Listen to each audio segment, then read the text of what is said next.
Good afternoon. I'm the last one, huh? Well, this is two tough acts to follow. And we get two experts who are in the business of development.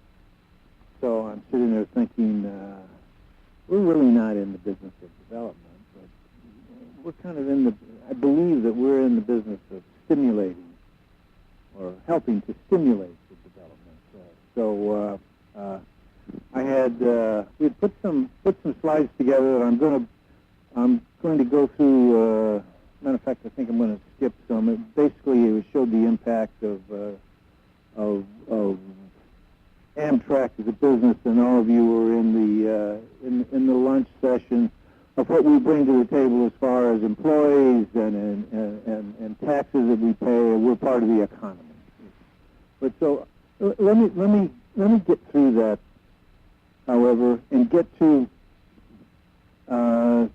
maybe a little closer to the topic. And this is a slide that we had put together some time ago about the economic impact in Michigan. It was done by Grand Valley State in 2009, and it shows the growth in ridership and the benefit to businesses from travel associated with the expenditures of $25.7 million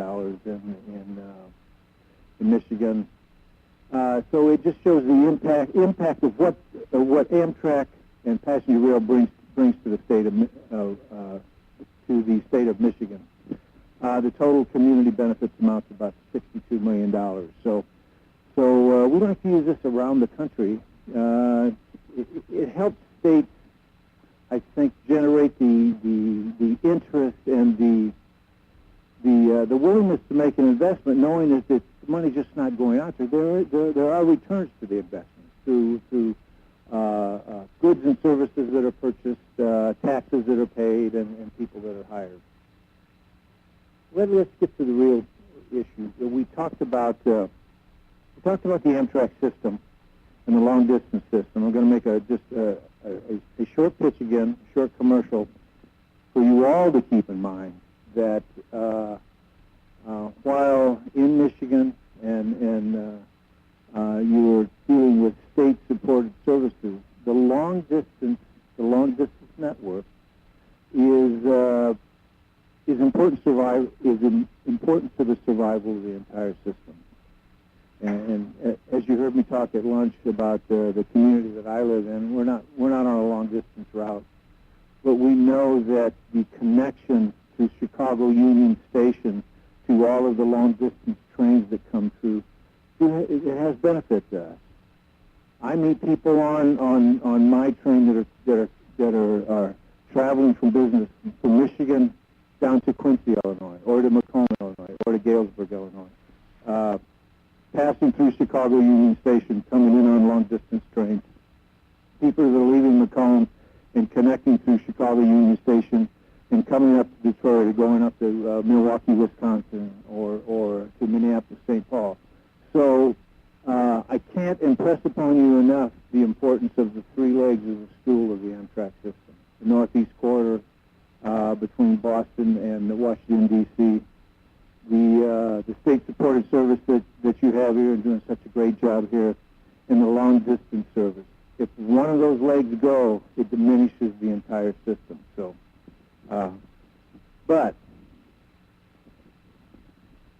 around some of our service, we are seeing some pretty significant development, and this is the impact of service in the state of Maine, starting in Boston, up a little bit in New Hampshire, and up into the state of Maine, the Downeaster service. You can see the dramatic rise in ridership. This is a local grassroots effort, with kind of a bill that they will come. There's a lot of enthusiasm, a lot of grassroots enthusiasm. So here's what happened. The Downeaster route has attracted investors, particularly in Saco and Old Orchard Beach. I was invited up to speak at an event in the area, and we got off in Saco, and usually it's the mayor who comes out, or the county chairman or whatever. The first person they put out was the developer. Oh, you see right here, this old mill building has been sitting there for several decades. He was the guy that came out and shook my hand and says, "I just want to tell you, Mr. Chairman, that the reason that I developed this as a mixed use development because of this service and the station was there." So the service was there, the connection to Boston and there, and followed up behind that is that development, and we're seeing that all the way up and down the line. So an example in my home state in Illinois is Bloomington Normal. Bloomington is the home of State Farm Insurance. Normal is a college town. Ray, I'm not sure the population between the two, maybe 100,000 between the two communities. 120, 30 miles from Chicago, the university town, State University, and also Illinois Wesleyan University. What happened in Normal is, because of some qualities that I think are absolutely essential to make these things happen, and the last speaker just touched on them. And I put these in the category of some pretty basic development needs to do to create the situation you need to stimulate transit or passenger rail oriented development. You need a certain critical mass of frequencies and on-time performance, and I'm not sure what that is. In Normal, I think it's 5 frequencies, 5 round trips a day now, Ray. 5 round trips a day. In my town, it's 2 round trips a day. We've seen you see certain levels of development. You certainly need a critical mass. You also need a critical mass of population. But that's what you figure out with these experts on the local end. On our end, you need a critical mass of frequency. So it's the difference between riding the train and actually using the train as a tool. And let me give you an example. For 35 years, we had 1 round trip a day in my town, Macomb, Illinois, on the Illinois Zephyr line.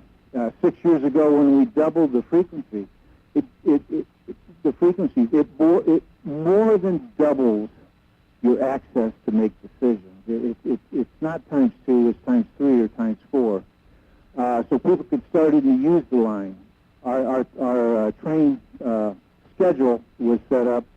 Get on the train in Macomb at 7 o'clock in the morning. You get to Chicago at 10:30. So you can go to Chicago and work, and you can come back. That's great. But you can't get in Chicago and work your way down the system. If you're going to do that, you got to spend 2 nights.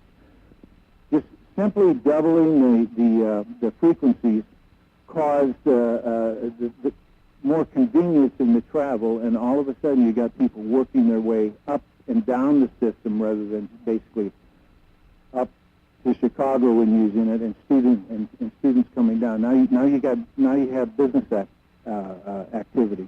So a basic number of frequencies and on-time performance. You got to know if you're going to be able to get there.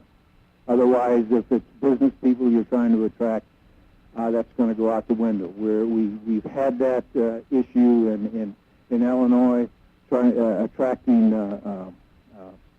passengers from Springfield, Illinois, the business between Springfield, Illinois, and Chicago. With the improved on-time performance, that ridership is just going through the roof. Stations, you need adequate stations, nice stations, convenient stations. You need transit at the stations. You need to do the things we talked about at lunch, the connections that you need. Not only for it's nice for the development that's around the station, but for anyone who is using the facility.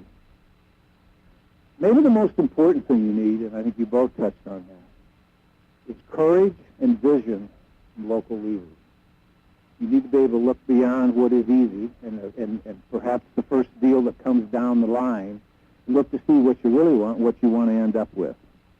And I would urge everyone to keep in mind that all these are great examples, but it may not work in your community. It's not a cookie cutter approach to this, in my estimation. Having been in local government, I think I shut this off, so I need a little help here. Here we go.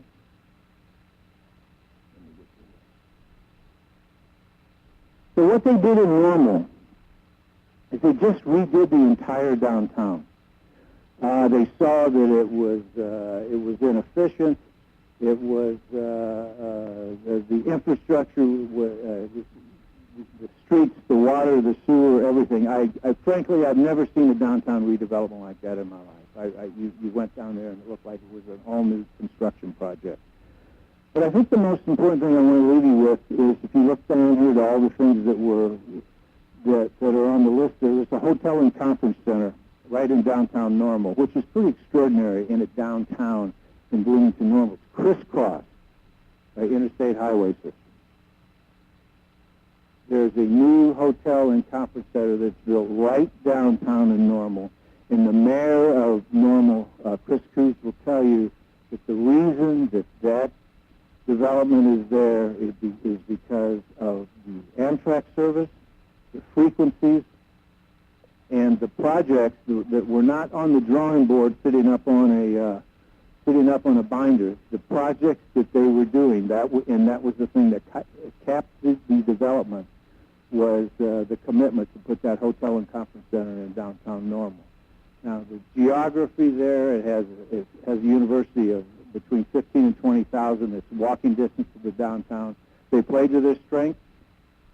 They knew what they had. They've been in the game for passenger rail. They were great advocates to double the frequencies.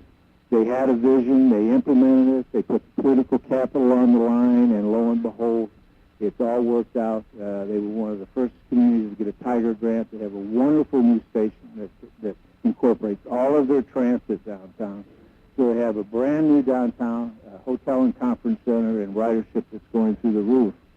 So while we're not in the business of transit-oriented development, we see it happening all around the system. In the Downeaster service, in Seco, in Normal, you go to the Capitol Quarter in California, and then you see different examples of it around the country. So with that, since we're not really in the transit business, but we think we play an important role if we're doing our job right, and we believe we are, as one of the tools for transit-oriented, passenger rail-oriented development. So, if you got any questions for me, I'll be happy to answer. Any questions? No? All right. Well, this ends this session. Thank you, Tom. Appreciate it.